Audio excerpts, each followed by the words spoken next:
bato balobi to lobelanda no révocation ya gouverneur ya Katanga bande ko nyonso ezali ba distraction bazali ko créer les biso to yebaki que simplement parce que balingi peuple congolais azala distrait pendant que bango bazali ko sala enrôlement na bango o ezali en réalité recensement ya koyeba nombre ya ba congolais bazali combien bazali de sikanini et sikanini ba rwandophone ba sikanini bazali motuya boye bazali déjà ko recruter bato na bango bazali ko positionner bato na bango bazali ko préparer élection na bango pendant que bateli bino distraction ya biloko nyonso na soki bango bamonaki que moyen na bango ya kozwa pouvoir na suprématie ya mboka ezali te bakoki kozwa ngo ata na baposte ministériel boni boni etindaki bino bapoliticien mboka biso tozali contre dialogue epekisaki biso tosorganize tocontre bango na maloba na yo ozali komartele mingi UDPS alors que rassemblement ezali ensemble ya baparti politique ebele oyo ekamami mpe na bato ebele pourquoi kaka UDPS outre UDPS ezali pa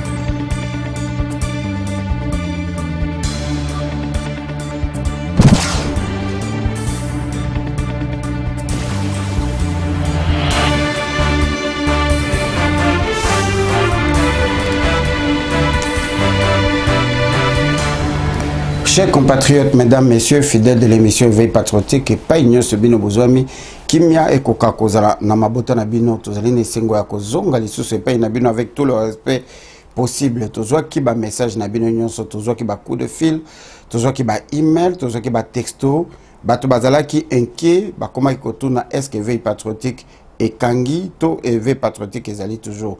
Tozali toujours bande ko comprendre que nous sommes des humains et que tango mosusu santé pe ezalaka na mwa ba caprice na yango avec le changement de temps tozalaki na mwa ba fièvre ou ezalaki que to kanga mwa frein ya mail lisusu tozwaki mwa problème na serveur na biso boko remarquer que bato mingi batindelaki biso ba message nanu bayoki tolobeli yango te bolimbisi pe bandeko mingi ya WhatsApp bo constataki que nazalaki kokomela bino nazotuna oyo nani bozali kotindela biso ba message tozali komona kaka numéro ya téléphone mais na se ya numéro ya téléphone mingi bokomaka de la part de telle personne parce que tobungisaki presque ba numéro nyonso tout tozali ko réformer sikoyo ko récolter ba numéro donc bozalaka na esengo mingi soki totuni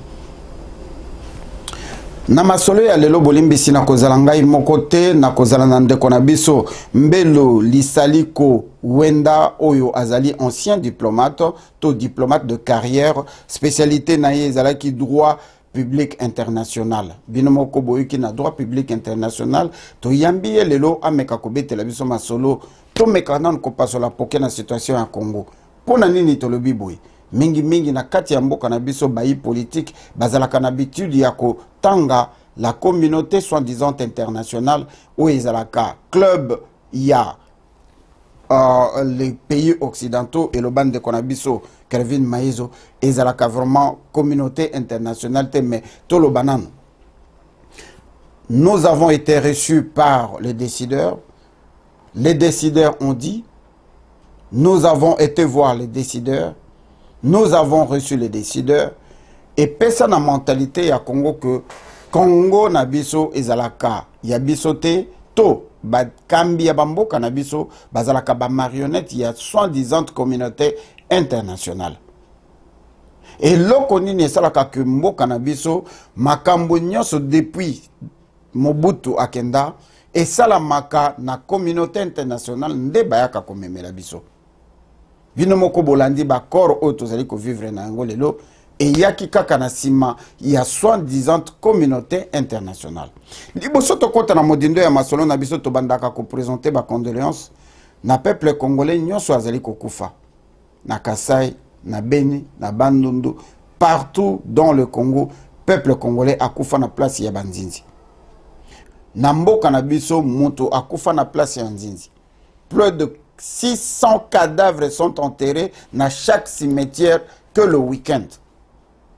Yango tozali ko présenter ba condoléances les plus attristés et les plus émus à Washington tozali ko présenter ba condoléances na mama na biso Rita pe na papa Seba Kimbembi, Oyo, Bazali na Matanga, Bakoufeli, grand frère, nos condoléances le plus attristées, en mon nom personnel et au nom de l'éveil patriotique. Na numéro ezali koleka bande ko ya Washington bokoyi ko contacter Mamarita pour na ko présenter ba condoléances pe koyeba ndenge nini matanga ezali ko salama lisusu matanga ya ndeko na biso bijou oyo ba mobomaki na copain na ye ndenge bolandake yango na bilili ezali ko salama le na fin du mois oyo je crois le 28 tokopé sabino ba détail na vidéo ko landa et pas wapi matanga na ye ezali ko salama une année après de manière que tokoka ko se rappeler na molimo na ye liboso tokota na modindo ya masolo tokoyamba ndeko na biso Sheli na Lwemba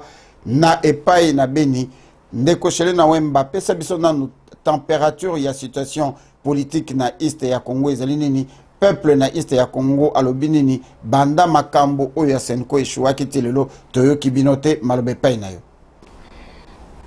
Asante sana Maître Gino na EV Patriotic from Washington.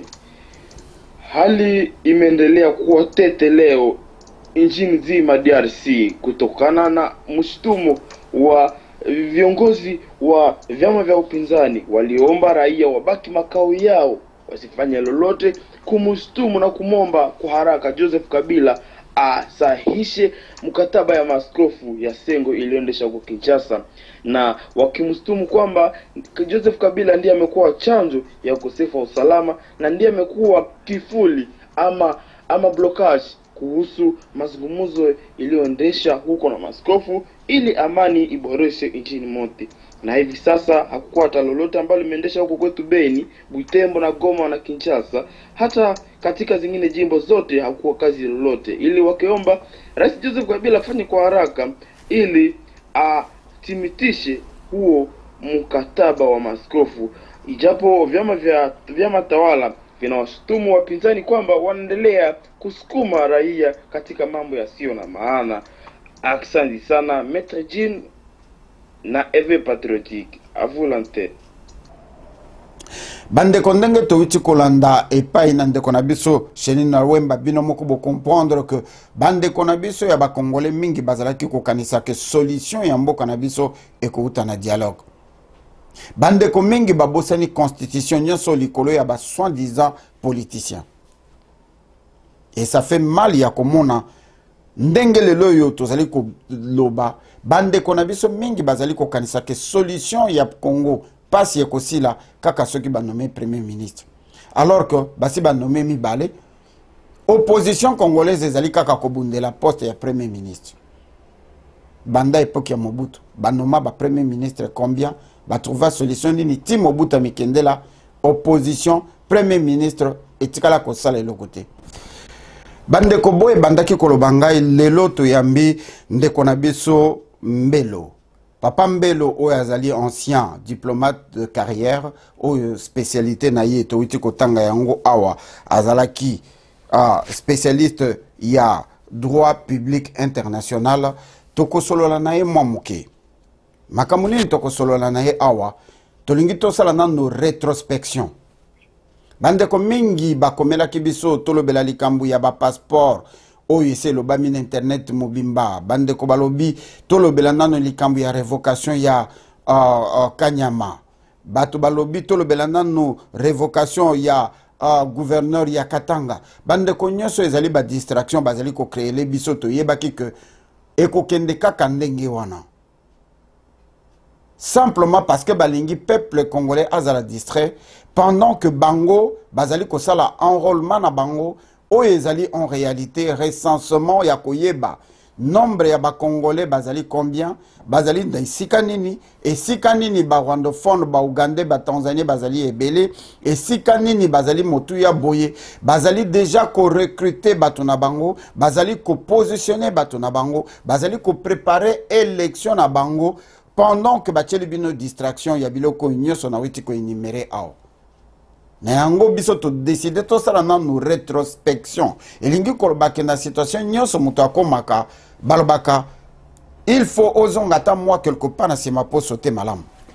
Bato oyo basalaki na première deuxième république moko na bango azali Papa Mbelo o tozwi lelo. Yé asali na communauté internationale oyo ba politicien na biso ba dépendake pa ina bango. Nous avons été voir les décideurs ont dit nyonso wana esuka kana pasi ya congolais parce que les décideurs n'ont jamais choisi oyo ezalaka souhait ya peuple congolais. Na papa mbele lelo tokolobela nanu likambo ya Senko parce que Senko ezali fruit ya communauté internationale bino moko bomona ki Senko moi mikolomi bale basololi soki moi mpoko soto mikakatano bakimi mbangu balobi tokei komona nano pape tozwa moi mitindo lisusu moi muke bakimi baye pa na Nations Unies moi muke bakei komona Didier Reynders nyonso yo Senko ezalaka pe na ba ficelle ezalaki pe na ba ficelle ya communauté internationale tokolobela lisusu na sujet ya droit international public oyo ezali domaine ya papa Mbelo tokokende kokota na ba accord ebele oyo esalama na kati ya Congo ebota ata fui moko te kubanda na accord ya Addis Abeba résolution 2277 résolution oyasuka 2348 oyo eye lisusu nyonso oyo bandeko ba accord engenge bene oyo nyonso tozali kolobela awa ezali ba oyo ezali ko fragiliser peuple congolais soki botali nombre ya ba accord esalama kubanda na accord de l'Émirat oyo article 1er nango alinéa 1er nango elobi boye les sols et le sous-sol du Congo appartient à l'alliance qui est l'alliance la CIAT Comité international pour l'accompagnement de la transition oyo eboti AFDL RCD Goma, PPRD na M23. Les autres zongi les sous na bakor to bafouer constitution. Bande ko el bimi lokola na lobi mingi alors que no baki na koloba mingi te. Papa Mbelo nabiso na yo to zongi pay na yo malobe pay na yo pasola poke bana ya Congo balingi ba yo kayo. Bon, monsieur Gino Will, vous m'excuserez un peu. Et je voudrais d'abord m'adresser à la communauté internationale. Je vais, dans cette première partie introductive, parler en français et puis le reste, nous allons parler alternativement en français ou à lingala. L'accord de la CENCO, dont il est question, c'est un accord anticonstitutionnel, c'est un accord extra-constitutionnel. C'est un accord qui ne repose sur rien de concret. Je vais vous le démontrer par quelques cas que j'ai épinglés par-ci par-là. Dans son préambule, l'accord parle de la crise politique née de l'impasse du processus électoral dont la régularité et la continuité ont été interrompues. Alors, la question que nous posons, c'est de savoir qui a interrompu le processus électoral en RDC.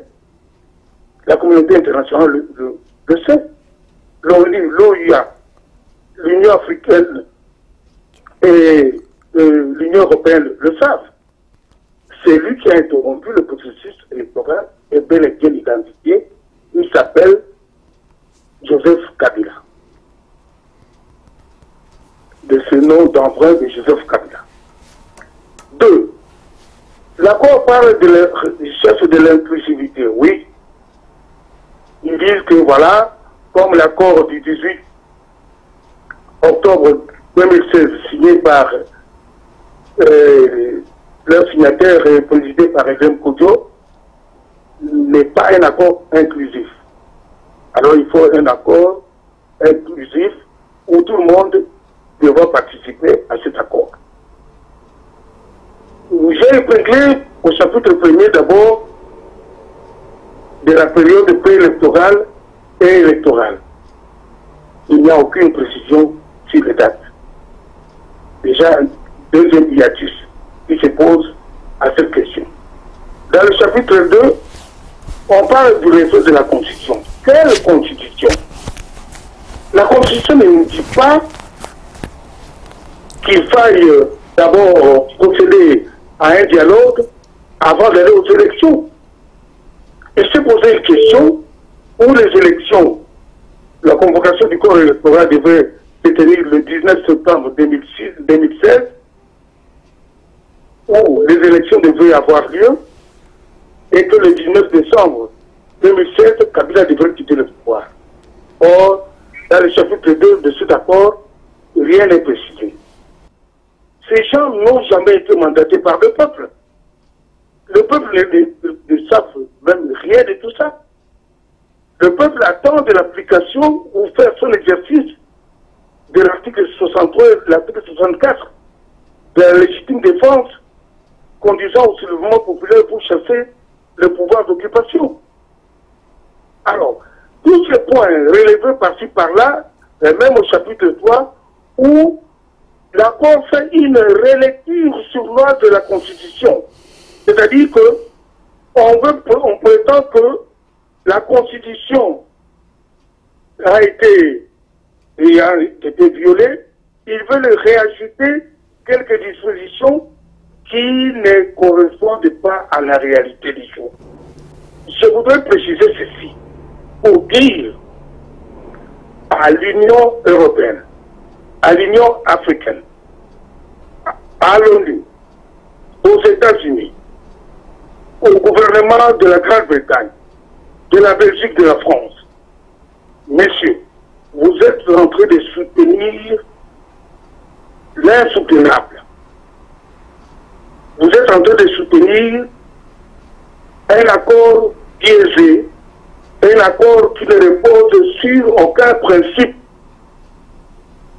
de hiérarchie de l'homme juridique régissant notre pays. Comment vous pouvez faire croire au peuple congolais que voilà, nous sommes allés discuter de cet accord à New York, à Genève, au Vatican, par-ci par-là, alors que cet accord est caduc du fait que cet accord est extra-constitutionnel. Pour moi, cet accord, c'est un acte sous sein privé qui ne concerne que leurs auteurs. Donc, ce sont les 40 membres ou les 36 membres, je ne sais pas trop, qui ont concocté cet accord qui incombe, je ne sais pas comment, de l'appliquer, je ne sais pas comment, dans les temps de l'espace, je ne sais pas comment, parce que cet accord ne concerne pas la République démocratique du Congo et encore moins le peuple congolais. Voilà. Merci. Laissez-moi vous poser une question, une juste petite question. Bana somi ekolo Congo, masolo na biso mingi mingi ezakana mangala. Boye lobinde kona biso mbelo, tokolo ba mwa muke na minoko ya lopoto po bayi communauté internationale bayo kabiso penan mwa muke.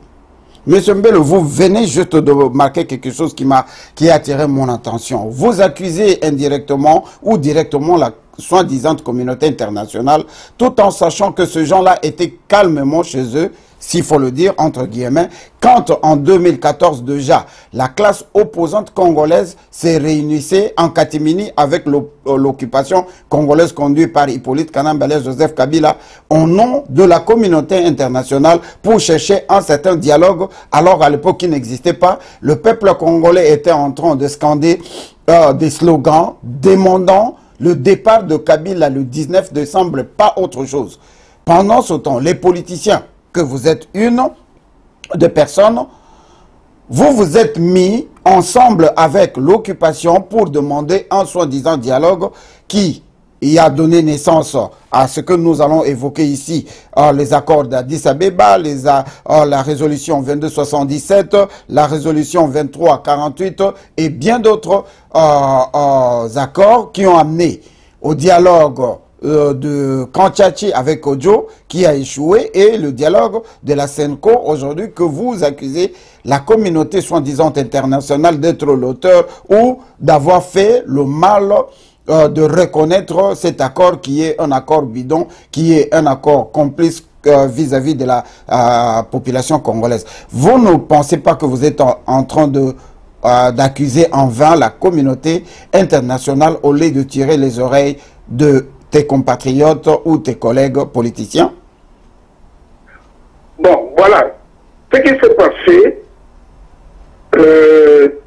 j'ai un ami de l'UDPS qui m'avait demandé, voilà, il y a le vieux qui va parler aujourd'hui, c'était à l'occasion du 31e anniversaire de l'UDPS.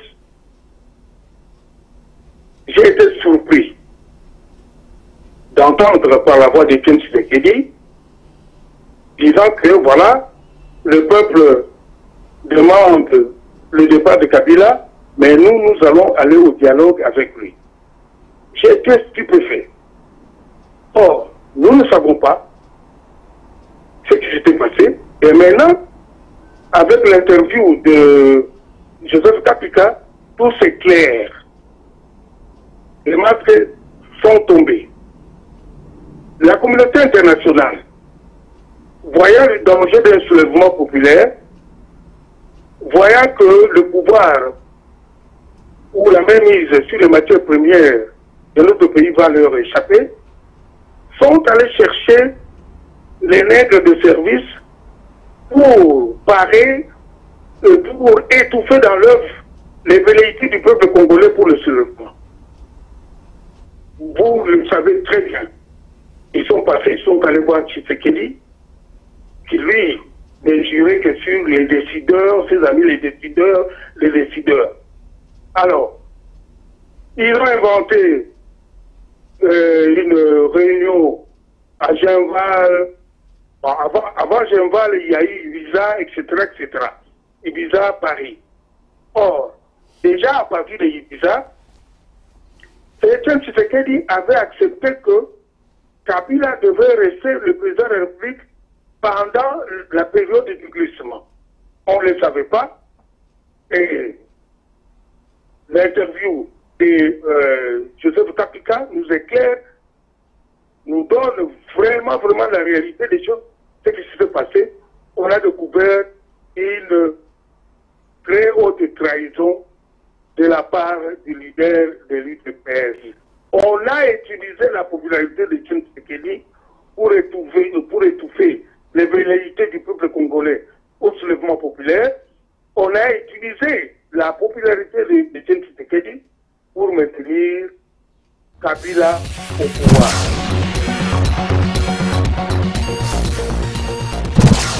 Voilà, M. Dino, la réponse que j'avais à vous donner à ce propos.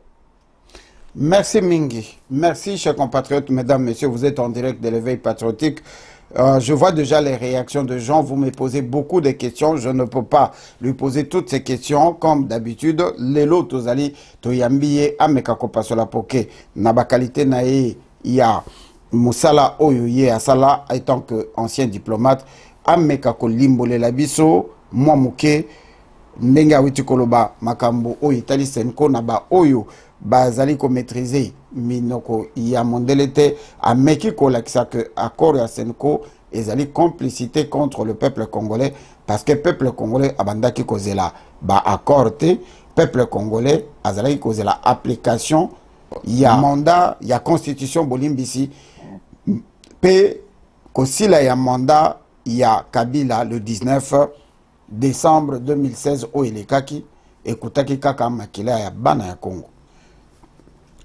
Na minoko ya frangala elingi koloba na français pe na anglais tokokota na modindo ya masolo na sujet ya droit international public tokozongisa maloba papa na biso mbelo ameka koyebisa biso ba fonction oyo ye asumaki ya droit international public eloko nini penza e profita na mboka na biso Congo et a expliqué biso mwa muke na modindo masolo wana na ye tokokota mbala moko na bakor ya Addis Abeba tokokende na résolution 2277 pe résolution 2348 libosoto kende ko banda koshite potokota na mituna o Italie le grand parti politique oyo biso nyonso toyebaka na kombo ya UDPS futur nango ezali nini eloko nini oyo tozui pendant 35 ans d'existence na yango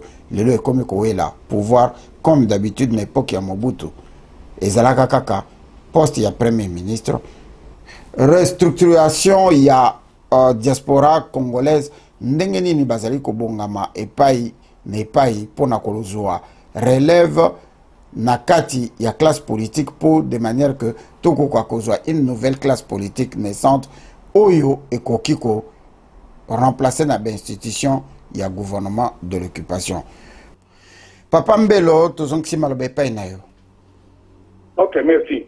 Na lingala na yebisa siko to na koti na muno na biso ya lingala. Ona sa peuple congolais baye baboye. Ba to ba ko sabino te. Ko ba ko sabino balobi o voilà biso tolandi accord à Addis Abeba biso tolandi résolution. Non non non non. O ba pesi ba sala ki erreur ko yebisa ba toyi de parce que voilà beaucoup réclamer une dialogue dans le cadre de l'accord cadre de Addis Abeba. Et ça, le coup d'âme. Et ça, une mauvaise interprétation. Parce que même si on fait des photos de famille, on va signer qu'il y a accord à Addis Abeba. Au comment on a dirigé à mon côté de PST, au comment on a dirigé à mon côté parti politique à mon côté. On a dit qu'il y a un PST une erreur, et ça dit François Mwamba, parce qu'il y a un peu de gardien. Il y a un accord à Addis Abeba. Accord à Addis Abeba, le accord de paix dans la région de Grand Lac. Or, il y a accord Moko, on a tout l'équipe déjà l'accord à Addis Abeba, il y a accord Moko à Lokuta. Il y a accord Moko Oyo, juridiquement, ça y a un gros ça, le droit, na pays le la Ouganda, na Rwanda akuma ko exploiter ba matière première en boka na biso na Burundi alors naza kotuna monsieur Dino est-ce que Angola est un pays à Grand Lac, est-ce que Centrafrique est un pays à Grand Lac, République du Congo est un pays à Grand Lac, le Kenya, la République du Sud, même la République du Sud-Soudan, Tanzanie na Zambie. Alors, bah quel signé accord wana, mais boya kasikoyo mama alikambo. Banani babomba na kina sima. Banani baza ko pesa bango ko polisane ti moto bo signé kaka. Ba kotanga bino ba kombo ya ba pays yango. L'Autriche, la Belgique, le Canada, la Chine, le Danemark, l'Union européenne, la Finlande, la France, le Gabon, l'Allemagne et la Grèce, le Vatican, l'Irlande, l'Italie, le Japon, le Koweït, le Luxembourg, les Pays-Bas, le Nigeria, la Norvège, le Portugal, la Russie, l'Afrique du Sud, l'Espagne, la Suède, la Suisse, le Royaume-Uni et les États-Unis d'Amérique. Autrement dit, Bino, Bozana est là pour mon côté.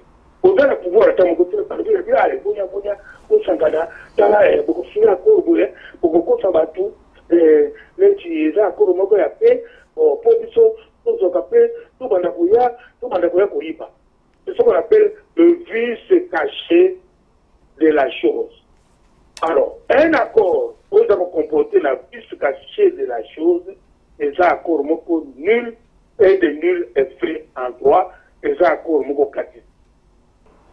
Et ça, vous concernez ma partie politique. L'UDPS n'a jamais été négocié accord à Addis Abeba. Bateau va partir sur un rassemblement. Ils n'ont jamais été négociés à Addis Abeba accord. Alors, comment vous allez impliquer Bateau accord au Bango? Papa Mbelo, moi motuna et outi epai na général Bamwela Bujitu o azali ko benga biso na mikili ya Belgique. Moi to yamba ezali te motuna na ye alobi boye. Na maloba na yo azali ko marteler mingi UDPS alors que rassemblement ezali ensemble ya ba parti politique ebele et quand même pe na bato ebele. Pourquoi kaka UDPS outre UDPS ezali parti politique et bundaka pona ko concourir pouvoir ezalaka ennemi ya moto azali na pouvoir te bazalaka ba partenaire to ba adversaire ba salaka po moto na moto akoka kozwa pouvoir soki bango ba monaki que moyen na bango ya kozwa pouvoir na suprématie ya mboka ezali te bakoki kozwa ngo atana ba poste ministériel boni etindaki bino ba politicien to biso ba imboka oyo tozalaki contre dialogue et pekisaki biso to s'organiser to contrer bango na modèle moko mosusu. Pourquoi ozali mingi ko marteler kaka UDPS lokola bakanga ki peuple congolais na singa ba entraîner na eloko wana? Ok, nako répondre dans mon côté à l'anda interview il y a Joseph Kabila. Ça va traître, va trahir le peuple congolais. Bango nyonso va cracher la mémoire. Il y a 12 millions de victimes congolaises. Na ajouté les sources. Bah même qui bango na île de Gorée. Bango sont pas esclaves ya Rwandais. Expliquez na biso résolution 2277 au sangisi yango na 2348 mois na lombango liboso tokota na dernière partie na biso malobe pa na. Bon, résolution 2277 ezali résolution moko oyo balobi que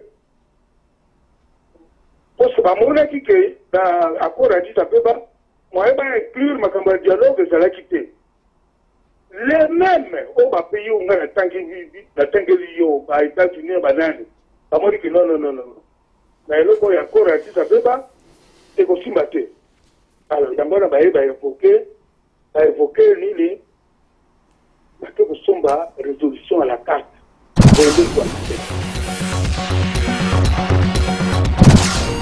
Yo kana yi sabino. Na yebi makambo ya la solution finale. C'est qui inventé par les Autrichiens nazis en 1944. Solution finale, il y a peuple juif, c'est qui loin. Rwandais Oyo, Kagame, Bakabila, Bangouye Soubadim, Kabarebe, pour suivre le calendrier de Adolf Hitler, le calendrier nazi. Donc, la résolution 2277 n'est que le fruit d'un sophisme. C'est-à-dire piège juridique. Il part que, parce que apparemment vrai, pour aboutir à la solution apparemment vrai, or que nous surtout, les alliés biloko à l'okuta. Tant que, beaucoup de la makambo évasion que, il y a agression en beaucoup de la bisoté, il y a occupation en beaucoup de la bisoté, toutes les résolutions des Nations Unies concernant le Congo, ce sont des résolutions de complaisance, ce sont des résolutions à la carte. Or, il y a surtout la résolution pour utiliser, même la résolution de 2348, ils ont utilisé le maintien de Joseph Kabila au pouvoir dans notre pays, Congo, et puis ils ont utilisé la classe politique, que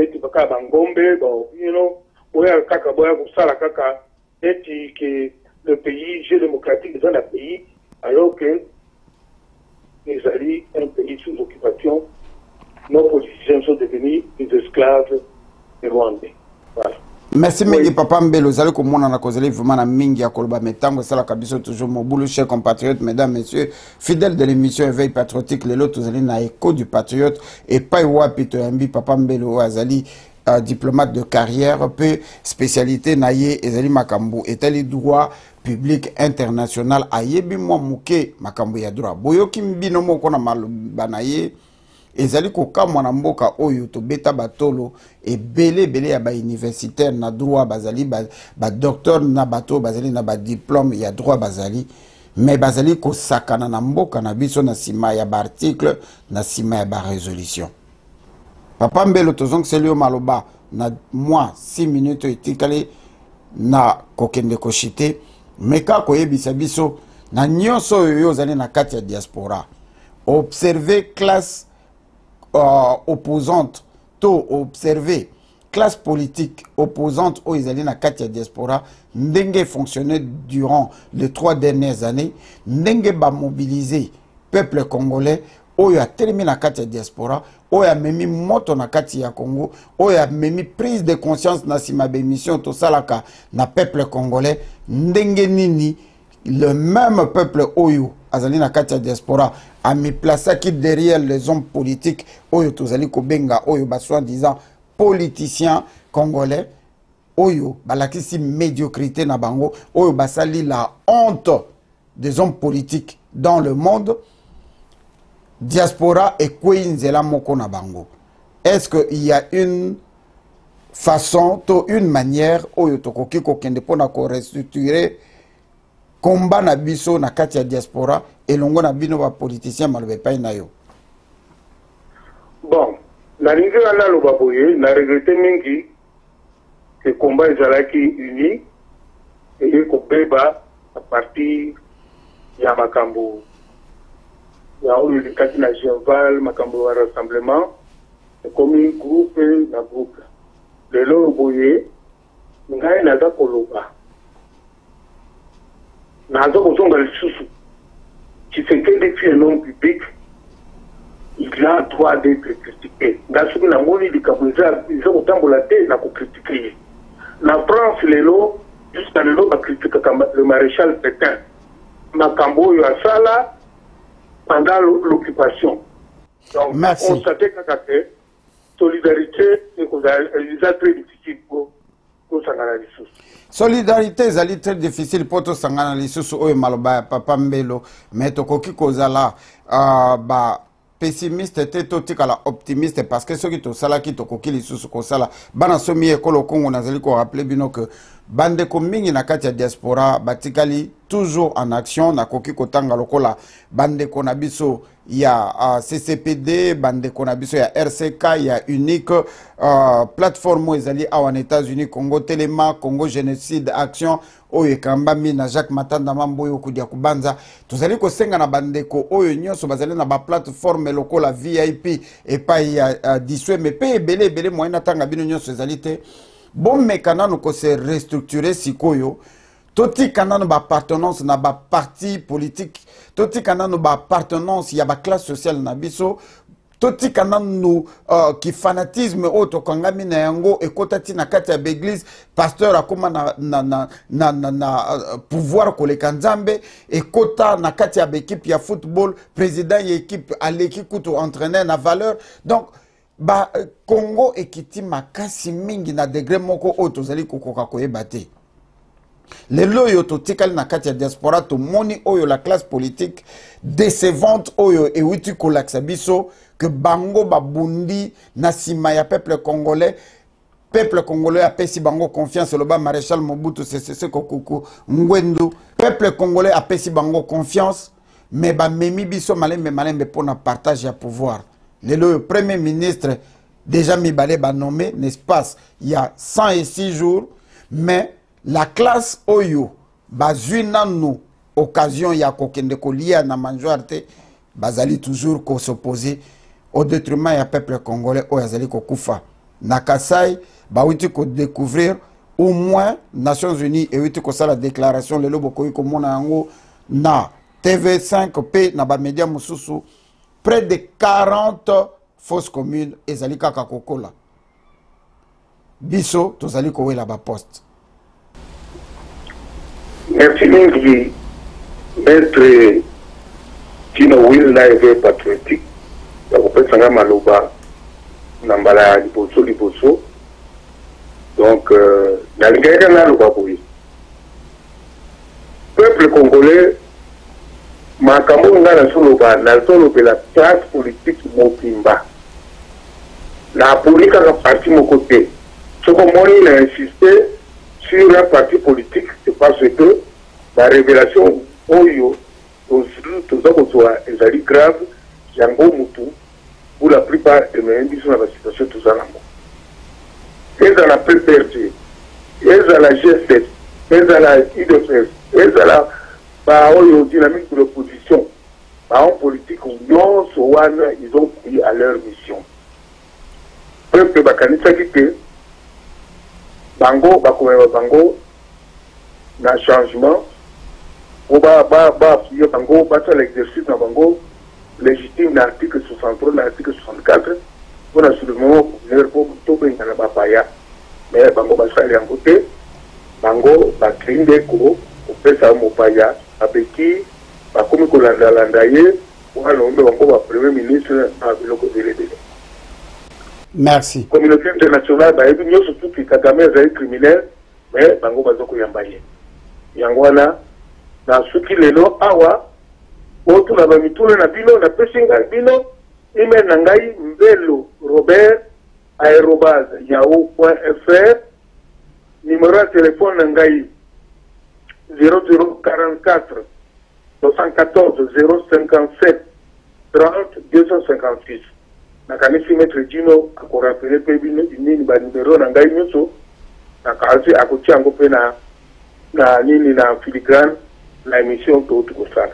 Merci mingi mpona ndenge bino boyoki ngai mituna botinda epa Maître Dino ou bien botininga epa na ngai directement na email na ngai nakoyanola bino.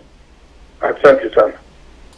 Merci mingi ezalaki esengo na biso Papa Mbelo ya koyamba yo na Eco du Patriote ezali chaîne na yo heure nyonso kozwa mwa minute yaka bana ya Kongo bakoyoka na bino bato bolandi biso kimekoka kozala na mabota na bino soki botalaka biso te nde tosalaka lisusu bemission te maloba mingi oyo lobami awa euti na monoko ya Papa Mbelo ezali responsabilité na ye biso totiela bino plateforme moto nyonso quelle que soit obédience na yo soki ozali na kati ya opposition congolaise ozali le bienvenu topesaka mingi kiti na biso pe micro na biso na bato ya mouvance te po bango pe na ba chaîne na bango balobelaka makambo ya peuple congolais te batielaka biso miziki na binzambi na oyo nyonso tolobia wa tolingi koloba ke prise de conscience il fait comme absolu confiance oyo tosalaki na ba politiciens et ses soldats à zéro peuple congolais azali ko continuer ko kufa ba fausse commune azali ko continuer ko monana il y a toujours des déplacements na moment où tozali ko loba ndenge bolandaki na émission na ngai précédente 17 personnes ya bana basi pe mibali ya lusha bazali incarcérés sans aucune bonne raison alors que bazali ko manifester pour une cause noble na batu nyonso oyo batindelaki biso mituna oyo tokoki ko tuna te tozali ko remercier Maman Sylvie Sylvielo, na Maman Chantal, tozali ko remercier Maman Julie Zinga, pe na basusu oyo batindela ki biso mituna ebele, toko tuna mituna na bino la fois prochaine. Mais pour na lelo tosuki awa, kimi akoka kozala na mabota na bino, nzambe akoka kobatela bino, et loko toko senga yangoyo, que prise de conscience est comme absolue. To continue Kobunda. Comme la terre tourne autour d'elle-même, autour du soleil, tôt ou tard, n'enge à partir de l'eka, n'enge traite de noir et l'eka, ba traite ba kolabo bazanga kate, mesuka na yango, bazua, bosomi, oyo bazala ikoluka. Ezalaki bongo maître Dino Will Mukason na Eco du Patriote, nde tokuten na bino la fois prochaine, ingeta.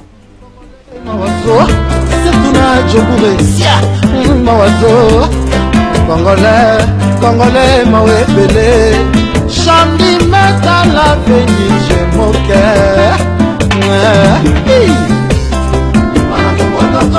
la nuit idéologie il est allé tous mes alakana très basique comment mon choix il est dans ta main congolais à mon congolais c'est le mal du tout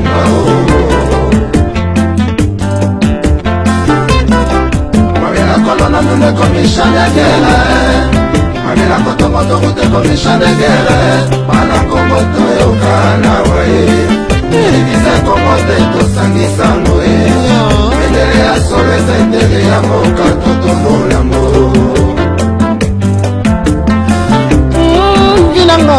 Vinanga Congolais vraiment esilibu Vinanga Congolais vraiment solitro Narite ya Congo pourquoi nazanga tout natambola partout baseka ngai aleka bafinga ngai kuna baseki ngai awa bacoli ngai kuna baboykote ngai